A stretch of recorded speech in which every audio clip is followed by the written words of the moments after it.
Hello friends, Gautam Kumar official smart tech में आपका स्वागत है। आज की इस वीडियो में जानने वाले हैं ईएमआरएस एग्जाम के लिए कंप्यूटर से विगत परीक्षा में पूछे गए प्रश्न, जिसका चैप्टर 5 है कीबोर्ड शॉर्टकट और उनके उपयोग हैं, जो आपके एग्जाम के लिए बहुत ही महत्वपूर्ण रहने वाला है। तो वीडियो के अंत तक बने रहिए और चैनल पर नए हैं तो चैनल को सब्सक्राइब कर लीजिए। चलिए प्रश्न देखते हैं। प्रश्न क्या है?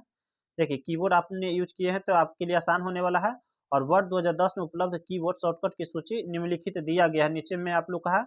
और चलिए महत्वपूर्ण कुछ देख लेते हैं और उसके बाद हम लोग प्रीवियस ईयर क्वेश्चन देखने वाले हैं। देखिए, कंट्रोल प्लस ए का प्रयोग किस लिए किया जाता है? तो किसी टेक्स्ट या फाइल को पूरा एक साथ सिलेक्ट करने के लिए इसका प्रयोग किया जाता है, कंट्रोल प्लस ए का। कंट्रोल प्लस एक्स का प्रयोग किस लिए किया जाता है? तो सिलेक्ट किए हुए टेक्स्ट या फाइल को कट करने के लिए किसका प्रयोग किया जाता है? कंट्रोल प्लस एक्स का। कंट्रोल प्लस डी का प्रयोग किस लिए किया जाता है? सिलेक्ट आइटम को डिलीट करने और रिसाइकिल बिन में मूव करने के लिए किसका प्रयोग किया जाता है? कंट्रोल प्लस डी का प्रयोग किया जाता है। चलिए नेक्स्ट इसी तरह देख लेते हैं हम लोग। तो शिफ्ट प्लस डिलीट का प्रयोग किस लिए किया जाता है? तो सिलेक्ट आइटम को हमेशा के लिए डिलीट करने के लिए सिलेक्ट शिफ्ट प्लस डिलीट का प्रयोग किया जाता है। F5 का प्रयोग किस लिए किया जाता है? तो एक्टिव विंडो को रिफ्रेश करने के लिए किया जाता है। देखिए, इसी तरह नीचे भी बहुत सारा दिया है, तो आप लोग याद कर लीजिए। और इससे चलिए विगत परीक्षा में पूछे हुए प्रश्न हम लोग देख लेते हैं, जो आपके एग्जाम के लिए बहुत ही महत्वपूर्ण रहने वाला है। चलिए, ये सभी प्रश्न प्रीवियस ईयर में पूछे हुए प्रश्न कम इस चैप्टर के। देखिए, विगत परीक्षा में पूछे हुए प्रश्न है। चलिए, फाइल को खोलने के लिए शॉर्टकट किया है, तो कंट्रोल प्लस ओ का यूज हम लोग करते हैं फाइल को खोलने के लिए। किसी वाक्य में शब्दों के बीच रिक्त स्थान यानी कि स्पेस को छोड़ते हुए केवल शब्दों को रेखांकित करने के लिए आप माइक्रोसॉफ्ट वर्ड में डॉट डॉट दबाते हैं। क्या दबाते हैं? तो control plus shift plus W को आप लोग दबाते हैं, यूज करते हैं। चलिए नेक्स्ट देख लेते हैं प्रश्न। डॉट डॉट शॉर्टकट कुंजी कॉम्बिनेशन माइक्रोसॉफ्ट वर्ड 2016 में टेक्स्ट पर डबल अंडरलाइन करने के लिए किसका प्रयोग करते हैं? तो control plus shift plus D का प्रयोग करते हैं। चलिए नेक्स्ट देख लेते हैं। माइक्रोसॉफ्ट वर्ड जैसे कुछ अनुप्रयोग एप्लीकेशन में कार्य करते समय अल्ट प्लस F4 दबाने पर क्या परिणाम मिलेगा? तो अनुप्रयोग यानी कि एप्लीकेशन से आप लोग बाहर हो जाएंगे, अनुप्रयोग से बाहर हो जाएंगे, यानी कि प्रयोग से आप लोग बाहर हो जाएंगे। चलिए नेक्स्ट देख लेते हैं।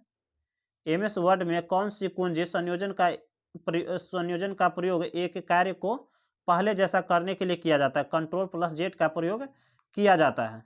चलिए नेक्स्ट देख लेते हैं प्रश्न। किस कुंजी संयोजन का उपयोग एमएस वर्ड यानी कि माइक्रोसॉफ्ट वर्ड में पाठ्य को पेस्ट करने के लिए किया जाता है? कंट्रोल प्लस वी का प्रयोग किया जाता है। डॉट डॉट का प्रयोग पैराग्राफ के पहले अक्षर को एक से अधिक लाइन में फैलाने के लिए किया जाता है, तो ड्रॉप कैप का प्रयोग किया जाता है। ड्रॉप कैप का प्रयोग क्या है? तो प्रयोग है पैराग्राफ से पहले अक्षर को एक से अधिक लाइन में फैलाने के लिए इसका प्रयोग किया जाता है, ड्रॉप कैप का प्रयोग किया जाता है। चलिए नेक्स्ट देख लेते हैं प्रश्न। सिलेक्ट किए गए टेक्स्ट को सेंटर लाइन करने के लिए शॉर्टकट की क्या है? तो कंट्रोल प्लस ई का प्रयोग किया जाता है सेंटर लाइन करने के लिए सिलेक्ट किए हुए टेक्स्ट का।